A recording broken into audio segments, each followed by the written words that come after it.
اللہ تبارک و تعالیٰ نے 17ویں پارے میں فرمایا کہ بہت جلد انسانوں کے اعمال کا میں محاسبہ کروں گا، اور ہمیں چاہیے کہ ہم خواب غفلت سے بیدار ہوں، اپنی غفلت کو چھوڑیں۔ اللہ کی محاسبہ کرنے سے پہلے ہمیں اپنے نفس کا محاسبہ کرنا چاہیے، اور ہمیں اپنے اعمال کو جو ہے وہ شب و روز دیکھنا چاہیے کہ کہاں غلطیاں ہیں، کہاں ہم سے کوتاہیاں ہوئی ہیں، ان کی اصلاح دنیا میں ہی کر لینی چاہیے۔ اللہ تعالیٰ نے 17ویں پارے میں ارشاد فرمایا، یہ دنیا کھیل تماشے کے لیے پیدا نہیں کی، بلکہ اس سے مقصود یہ ہے کہ انسان غور و فکر کرے اور عبرت حاصل کرے۔ یعنی یہ دنیا کھیل تماشے کے لیے نہیں، جیسے آج کل ہم تفریح کے لیے اپنا وقت گزارتے ہیں، اس لیے اللہ فرما رہے کہ ہم نے دنیا پیدا نہیں کی۔ یہ جیسے رمضان المبارک آتا ہے تو آپ دیکھتے ہیں ہمارے نوجوان ساری رات میچ کھیلتے ہیں،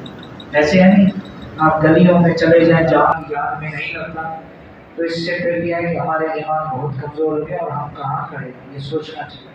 اللہ فرمائے کہ ہم نے دنیا سے پیدا کیے تاکہ انسان عبرت پکڑے، عبرت حاصل کرے۔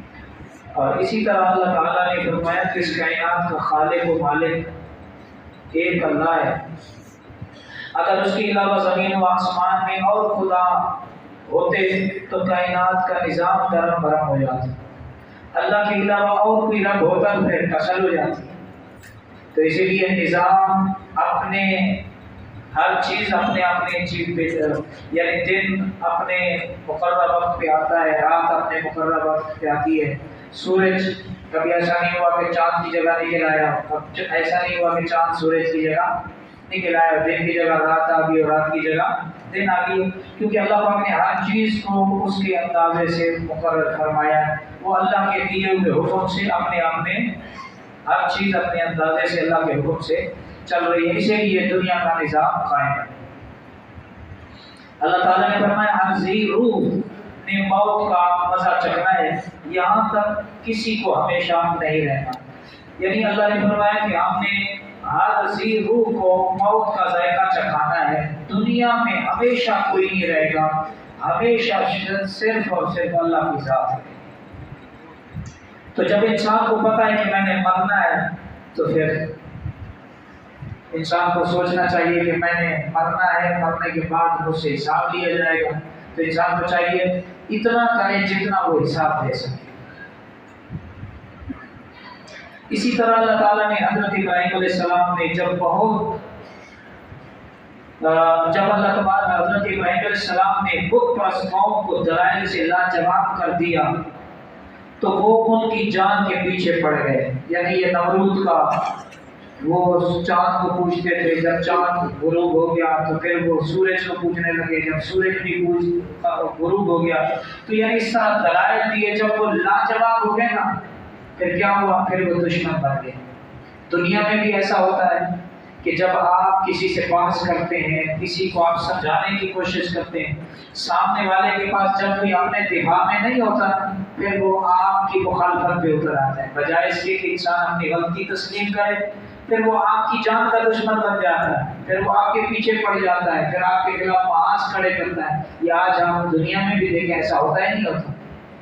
تو حضرت ابراہیم علیہ السلام نے دلائل دیے، کہا یہ چاند یہ تو اس کی مخلوق ہے، سورج اس کی مخلوق ہے، چاند جب دن آیا تو چاند غائب ہو گیا، اب کس کو پوجو گے؟ پھر سورج کو، سورج ڈوب گیا، اب کس کو پوجو گے؟ تو اس طرح دلائل دیے انہوں نے تو بولا جواب ہو گئے، تو آپ کی جان کے دشمن بن گئے، حتیٰ کہ انہوں نے آپ کو آگ میں ڈال دیا۔ اور حضرت ابراہیم علیہ السلام اللہ وحدہ لا شریک کی توحید کا پیغام پہنچانے کے لیے اور توحید کی سربلندی کے لیے آپ اپنے مشن سے پیچھے نہیں ہٹے، آپ نے آگ میں جانا پسند کیا اور آگ میں ڈالا گیا، اور جب ڈالا گیا تو پھر کیا ہوا، اللہ نے، کیونکہ حضرت ابراہیم سچے تھے، اس کی توحید کے لیے کھڑے تھے، تو اللہ پاک نے اس آگ کو سلامتی والا بنا دیا۔ کیا بنا دیا؟ سلامتی والا بنا دیا۔ اللہ نے اس آگ کو ٹھنڈا فرما دیا۔ مفسرین کرام فرماتے ہیں اللہ نے فرمایا قلنا یا نار کونی بردا و سلاما علی ابراہیم، اے آگ ابراہیم کے لیے سلامتی والی بن جائے۔ اگر اللہ فرماتا نا قلنا یا نار کونی بردا، سلامتی آگے سلام نہ فرماتا نا تو ساری دنیا کی آگ ہی ٹھنڈی ہو جاتی، وہ جلاتی نہ۔ یہ جو سلام والا فرمایا کہ میرے ابراہیم کے لیے تو سلامتی والی بن جا، نہ زیادہ گرمائش دے نہ زیادہ ٹھنڈا دے، سلامتی والی بن۔ تو یہاں سے ہمیں یہ پتہ چلتا ہے کہ انسان اگر اللہ کی توحید کے لیے، حضور کی عظمت اور شان، ناموس کے لیے، دین کی سربلندی کے لیے اگر ڈٹ جائے، بھلے وہ تنہا کیوں نہ ہو، حضرت ابراہیم بھی تنہا تھے نا، پھر اللہ کی مدد آتی ہے۔ پھر کیا ہے؟ اللہ کی مدد ضرور آتی ہے، جس طرح اللہ نے حضرت ابراہیم کے لیے مدد بھیجی۔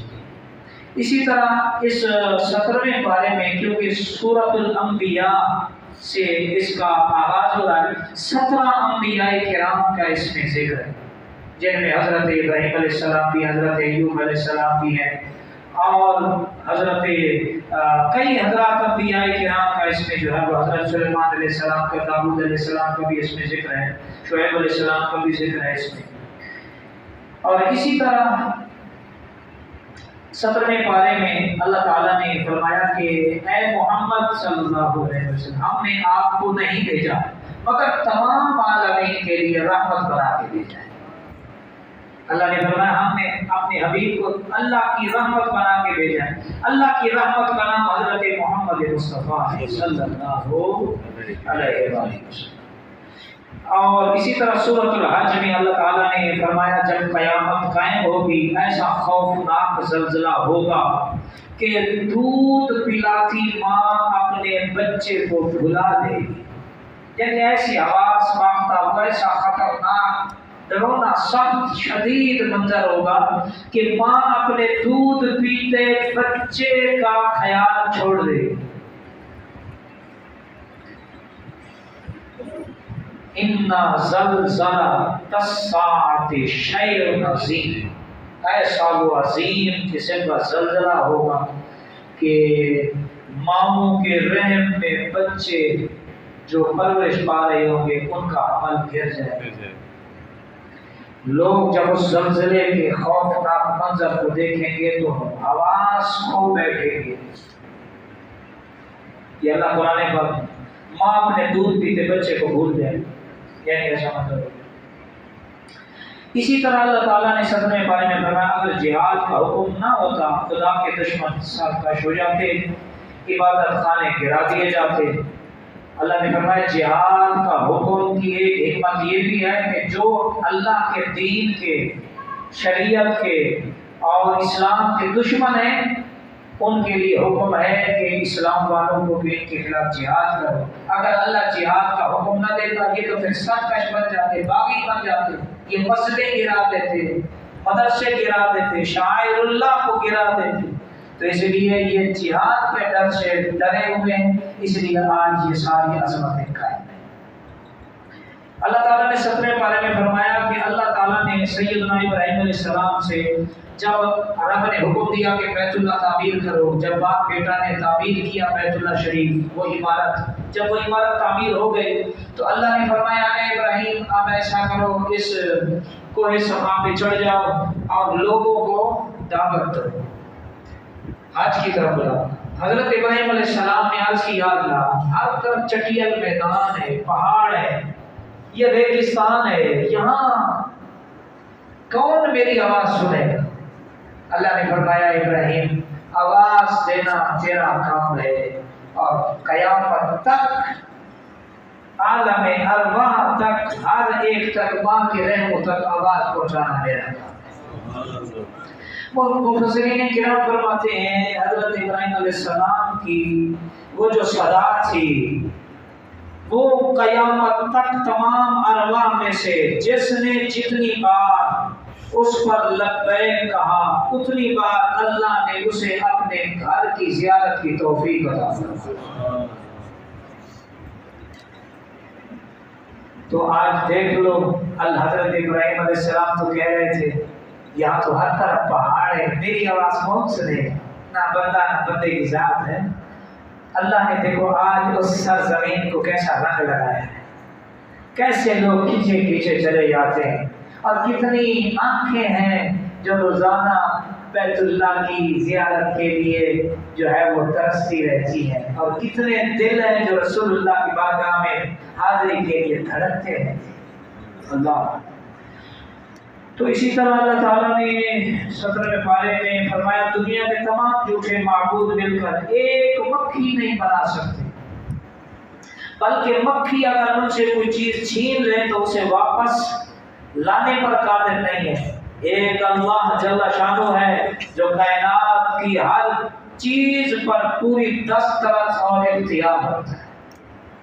یعنی یہ جتنے جھوٹے معبود ہیں یہ ان کی اوقات اتنی بھی نہیں کہ ایک مکھی بنا لے، اور ان کی تو اتنی بھی اوقات نہیں، مکھی تو بنانا دور کی بات، اگر مکھی جو ہماری تخلیق ہے ہم نے بنایا اس کو، اگر وہ کسی سے کوئی چیز چھین لے تو یہ اس مکھی سے بھی لی ہوئی چیز نہیں واپس لے سکتے، کہ اتنے مجبور ہیں۔ ایک اللہ ہے، رب کہہ رہا ہے کہ میں ہوں، ہر چیز پر قادر بھی ہوں اور ہر چیز پر میری گرفت بھی ہے۔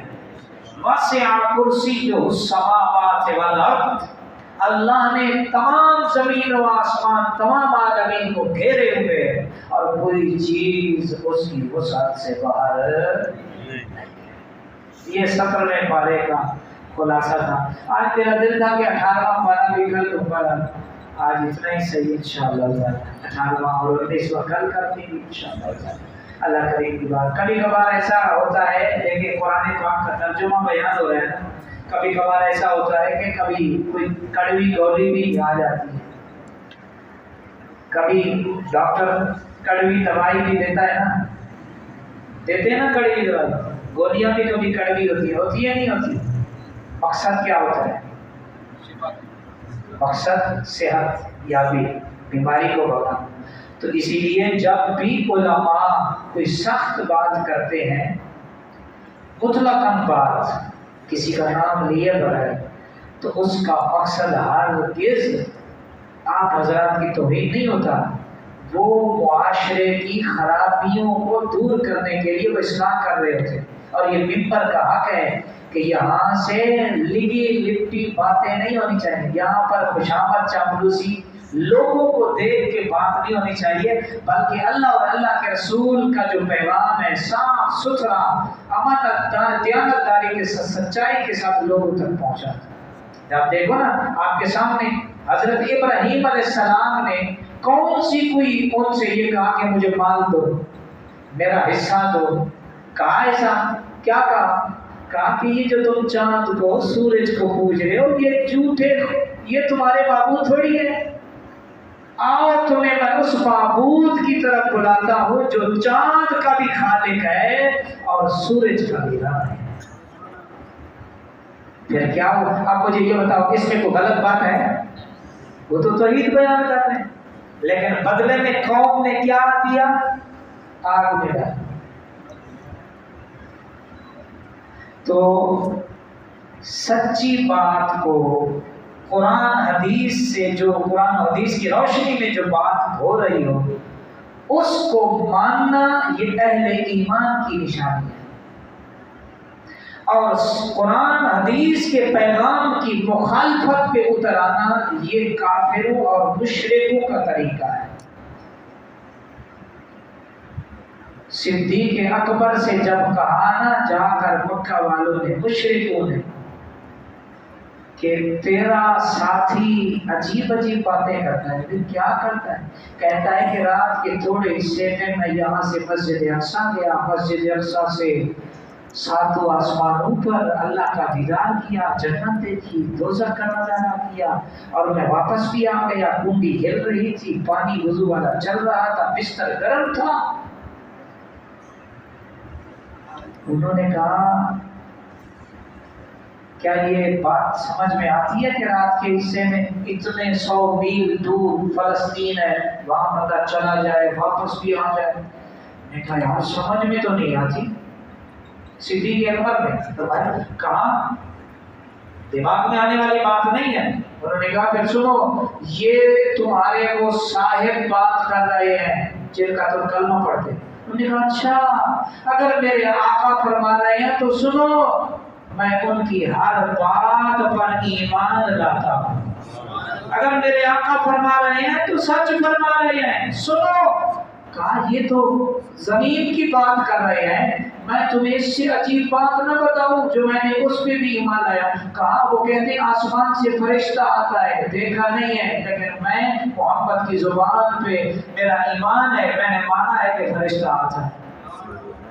انہوں نے کہا ہے کہ ایک خدا ہے جس کو میں نے نہیں دیکھا، لیکن میں نے ان کے کہنے پہ مانا ہے کہ ایک ہے، وہ وحدہ لا شریک ہے، وہ رب العالمین ہے.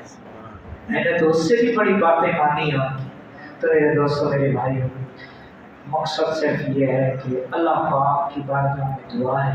اللہ تعالیٰ نے قرآن و حدیث کی روشنی میں مولوی صاحب کو بھی، مقتدیوں کو بھی، سب کو اصلاح کرنے کی توفیق عطا فرمائے. اگر ہم اصلاح نہیں کریں گے تو میں آپ کی قبر میں نہیں آؤں گا، آپ میری قبر میں نہیں آئیں گے، ہمارے ساتھ ہمارے اعمال جائیں گے. اچھا کریں گے تو اچھا معاملہ ہوگا، اگر غلط کریں گے تو پھر ہم خود ہی بھوگتے ہیں.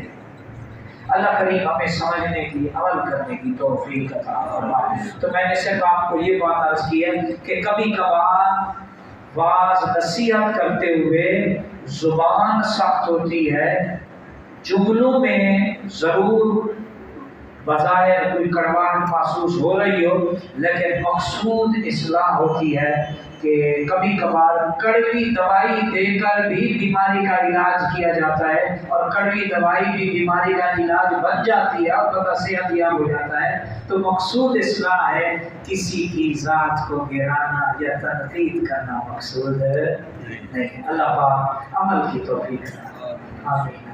افضل الذکر لا الہ الا اللہ محمد لا الہ محمد لا الہ الا اللہ محمد رسول اللہ اللہ اللہ اللہ. آمین.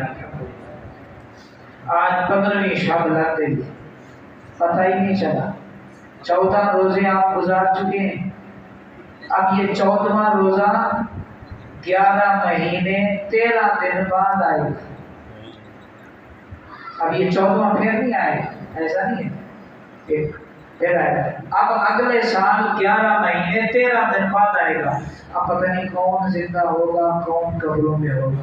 اس لیے بقیہ دن زندگی کے آخری سمجھ کے گزار لو. پتہ نہیں اگلے رمضان شریف میں ہم ہو نہ ہو، کم از کم یہ ہے کہ یہی رمضان شریف ہماری قبر کا ساتھی بن جائے گا اور ہماری قبر کی رونق ہو جائے گی. ہماری قبر کے جو ہے وہ اندھیرے نور رمضان سے، نور قرآن سے انشاءاللہ روشن ہو جائے گی. آمین.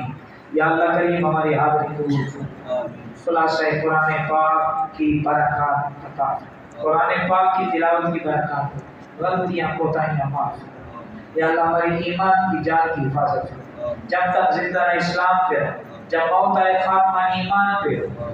یا اللہ اس حال میں موت آئے کہ درود پاک زبان پہ ہو، کلمہ شہادت زبان پہ ہو. یا اللہ کریم قرآن پڑھتے پڑھتے موت آئے، حالت سجدے میں موت آئے، حج عمرہ کرتے موت آئے، آباد کی خدمت کرتے موت آئے، کسی غریب کی مدد کرتے موت آئے، شہادت کی موت نصیب ہو. یا اللہ، یا اللہ امت مسلمہ کی مدد ہو، امت مسلمہ کی مدد. یا اللہ پورا کفر جمع ہو رہا ہے امت مسلمہ کے خلاف.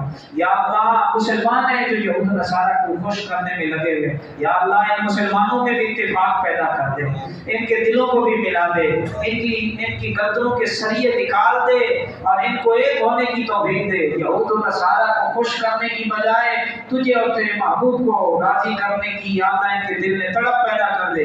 یہود و نصارہ کبھی راضی نہیں ہو سکتے، کبھی راضی نہیں ہو سکتے، کبھی راضی نہیں ہو سکتے. لیکن اگر اللہ اور اللہ کا رسول راضی ہو جائے تو پھر یہود و نصارہ کچھ بگاڑ بھی نہیں سکتے. صلی اللہ تعالیٰ علیہ وسلم.